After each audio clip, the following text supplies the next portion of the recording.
मृत्युंजय ठाकुरे। हर हर महादेव शिव शंभो।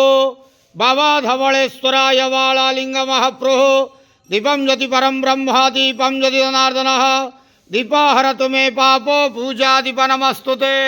आहे धवलेश्वराय वालालिंग महाप्रभु संसार सुखी रखंतु। आज शुभ गुरुवार रे समस्त श्रद्धालु भक्त मानक आश्रीपद करंतु, मनस्कामना पूर्ण करंतु, कर्म क्षेत्र उन्नति करंतु, ग्रहरिष्ट खंडन करंतु, जगतर मंगल करंतु, विश्वर कल्याण करंतु, आपणकर नाम प्रकाश करंतु, सेवकर डाक श्रवण करंतु, समस्त गुआवसा भक्त मानकर मनस्कामना पूर्ण करंतु। जो जो भक्त माने आपण पाखरे मानसिक रखिछंती तांका मानसिक पूर्ण करंतु। बाबा धवलेश्वराय वालालिंगाय नमो नमः। संसार सुखी रखंतु, आनंदे के बार। हरि बोलो। आज शुभ गुरुवार रे समस्त श्रद्धालु भक्त मानक आश्रीपद करंतु, आनंदे के बार। हरि बोलो। बाबा धवलेश्वराय वालालिंगाय नमो नमः।